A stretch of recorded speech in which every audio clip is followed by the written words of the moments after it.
Hello friends. Welcome to Current Affairs Review. Today in this video we are going to discuss about buffer zone, a long line of actual control in eastern Ladakh and its possibilities and implications. The Ministry of Defence published a press release entitled Disengagement at PP17 AM after the 12th round of talks between the Corps commanders of India and China. Both the sides came out with strategies of disengagement and resolution along the line of actual control. The buffer zone akin to Galwan Valley has been created, which extends to 1.4 km each side in Gogra Hot Springs Kongakala sector. The Indian government believes this will guarantee strict observation along the line of actual control. It is believed that after the satisfactory agreement, focus for peace building will shift to the hot springs, the Depsang and Demchok. On 24th May 2020, the PLA objected to Indian road construction at multiple locations in eastern Ladakh in the Galwan Valley, as they presumed to be threat to its territorial sovereignty. Melee fighting broke out on 15th and 16th June 2020, leading to the deaths of 20 Indian soldiers and 43 PLA casualties. On 7 September 2020, shots were fired along the Lak for the first time in 45 years. During June 2020 standoff, Indian Army positioned 12,000 workers to assist Border Road Organization in completing the all-weather Darbuk-Shyok DBO road in Ladakh. After the skirmish at Galwan Valley, the Confederation of All India Traders launched a campaign entitled Bhartiya Saman Hamara Abhiman across India to boycott Chinese products. The government enacted economic reprisal through several measures, including the cancellation and additional scrutiny of contracts with Chinese firms, efforts to halt the entry of Chinese companies into strategic Indian markets.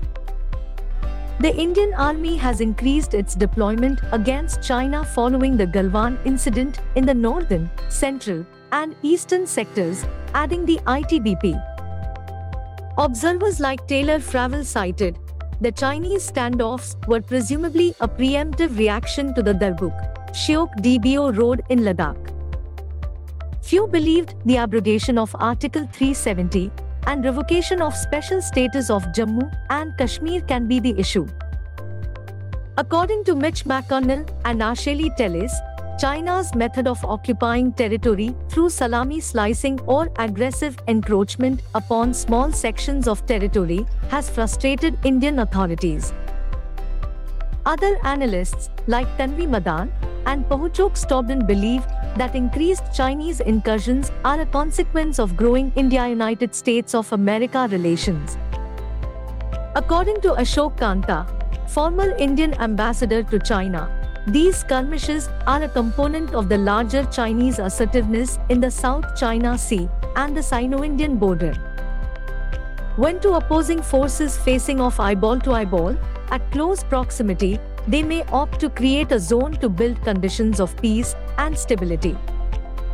According to senior military officials, these depends on the infrastructure currently available, whether or not the functions of observation and communication can be operationalized, and what amount of distance is tactical. The Sino-Indian conflict of 1962, China declared a unilateral ceasefire on 21 November 1962 and pulled back its troops 20 kilometers away from Lak. The decision to suspend patrolling is immensely significant in cases where the boundary is undecided. India has most recently stopped patrolling at PP17A since the commencement of standoffs in May 2020. The creation of these zones entails not only disengagement from friction points, but is also part of the larger conflict management process of de-escalation. In 2020, India and China agreed to disengage from Galwan Valley by creating a 4 km buffer zone. Analysts were concerned about its implications on the worsening conditions at Pangong Tso, Depsang, PP-15 and PP-17A, especially as PLA soldiers were already encroaching upon the first. The larger concern was whether the creation of the buffer zone would bring an undesirable transformation to the conception of the LAC, as India was creating a buffer zone within its own territory. Even proponents of this decision says the fact that India halted patrolling without a clear idea of China's intentions could likely be extremely detrimental to India's national security. Veterans also expressed alarm at the hasty change in the Indian government's official response to the crisis, which hindered the public's perception of the issue and allowed China to assert its dominance. Even they expressed their dismay on not imposing its ultimatum on China, as it could now threaten the Indian strategic airfield Dalt Beg Oldi from Depsan. Press release declaring that this engagement was implemented, but satellite imagery illustrates that China's semi-permanent bases remain in the region. Veterans are concerned whether the point to which Indian troops have withdrawn will be considered the new LAC. It is believed China's strategic aim in eastern Ladakh, LAC Western Sector, was to foist its hegemony upon India and secure the 1959 CL, and it managed to partially achieve this through preemptive maneuvers. The LAC Western Sector in eastern Ladakh is currently in a state of strategic stalemate where China has secured occupation across the 1959 CL, except in the Depsang sector. Whereas India faces a deficiency of political will and military capability to force a restoration to status quo ante.